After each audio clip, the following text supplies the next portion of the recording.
What's going on, Aces? Welcome back to the channel. Let me get caught up on my recaps. So this is the season 2 episode. It's titled "You Scots to Chill," and it's focusing on all the castmates.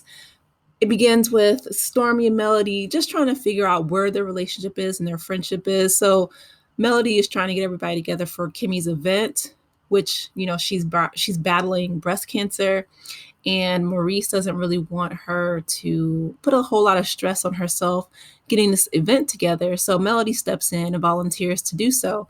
And so she's contacting everybody.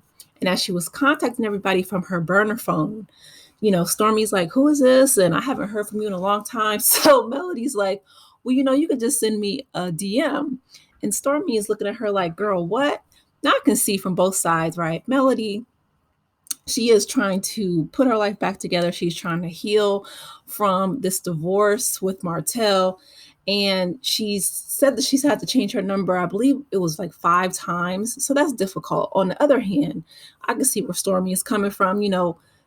It's one thing to have to, change your number and separate yourself and put firm boundaries, with your ex-husband. At the same time, your girlfriends are different. And she's like, "You're really my friend. I'm not going to send you a DM. You call or text your friend." So I can understand. I can see both sides, but they're working on talking through those things and mending the relationship, which is good because I feel like Melody is really finding her voice and finding her worth after dealing with such a tumultuous marriage to Martell for so many years. And they grew up together. They met in college and they've been together. They have 4 beautiful children together. But, her heart is broken. And so she's really trying to find a way to, mend that and still honor her friendships while in the midst of healing. So that's not easy. I wish her best on her healing journey. And speaking of, here we have Martell and Kimmie talking about just the meeting, Kimmie just saying, it's really hard for people to wrap their minds around you and Melody being separated because you were together for so long.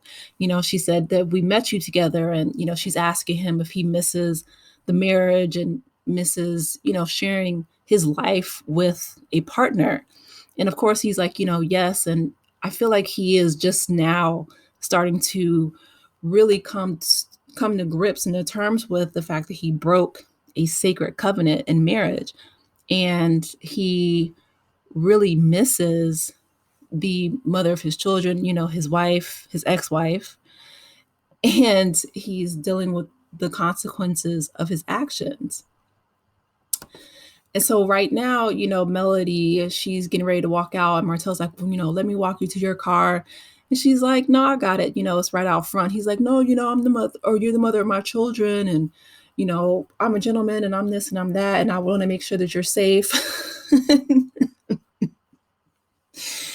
And Tiffany and Lewis, they're not making it any better.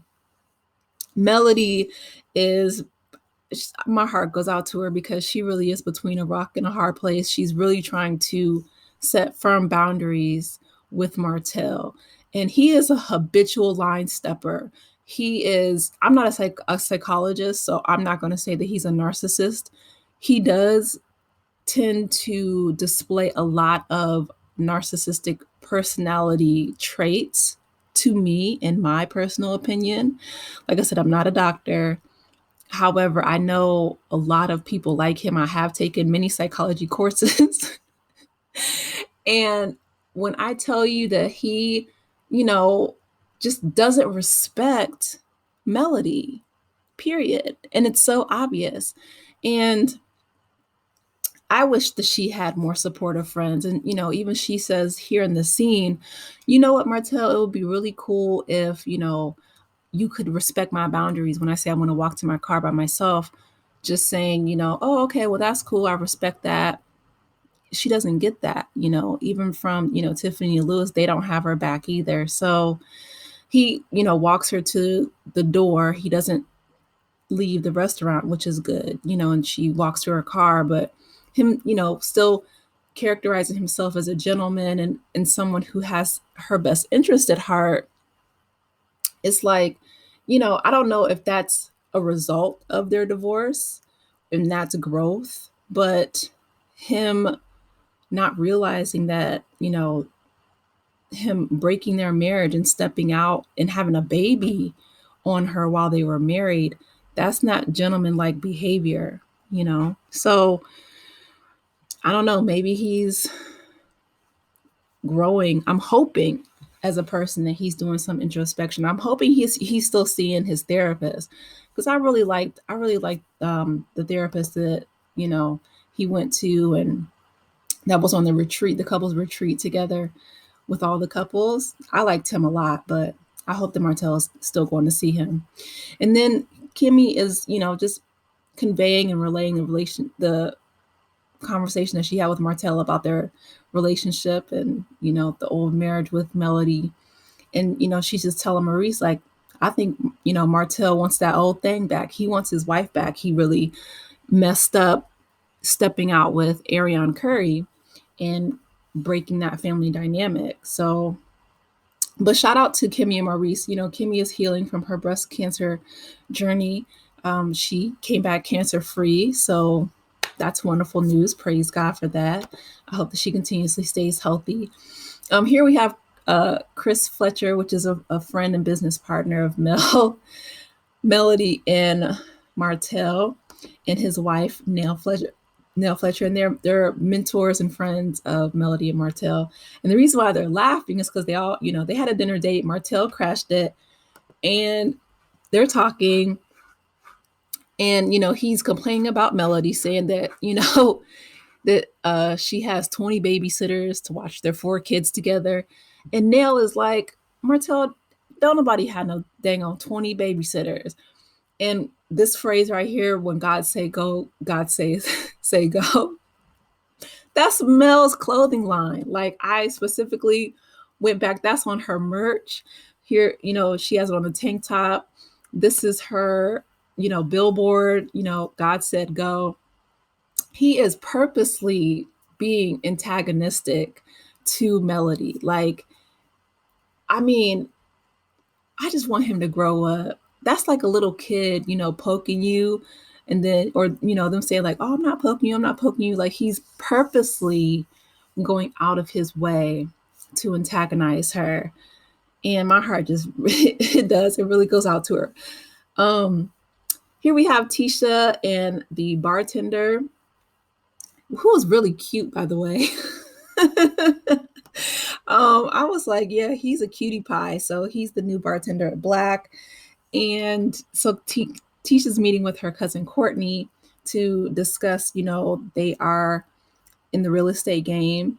And, Tisha's inviting her to be a part of her brokerage. And Courtney's like, I'm still trying to get my, my business up and running. And she basically tells her, she has to think about it. But it's good to see that Tisha is, taking care of business. And here we have Melody meeting with Nell Fletcher and just basically saying, that she wants to have someone in her life that respects her boundaries. And Nell is like, well, you and Martell are going to be in each other's lives pretty much forever. And Melody's like, no, we're not. And she's like, yeah, because you got 4 babies together. And, Mel is like, I don't have 20 people watching my kids. I only have a couple people, but Martell's real problem is her brother, who is gay, unfortunately. And, Mel is just really, being vulnerable and sharing her heart with Nell, that it's been really tough. She's like, I didn't think that I would ever be at a place where I wouldn't see my own children every day. But that was because of, Martell's decision to step outside of our marriage, that now with the Joy and custody situation, I can't see my kids every day. She starts crying. So again, it's heartbreaking, but I'm glad that she has a good friend in Nell and Chris Fletcher to support her during that time. And then the last scene is Kiki and Tisha, boxing it out, and they're talking about, what went down, and not only Melody's Christmas party, but also just Kiki's, addiction to pills, and that they're trying to repair the damage that occurred, when she was in the throes of her addiction. So they're, boxing out, but they're trying to work on mending their own relationship because they're first cousins and they used to be really close. So we'll see in the next episode, which I'll recap shortly, about how, they're talking it out and working toward reconciliation. So let me know your thoughts on this episode. And like I said, I'm going to do episode 3 in a little bit. But please be sure to like, share, and subscribe to the channel if you haven't done so already. And I will talk to you later. Take care, Aces. Bye.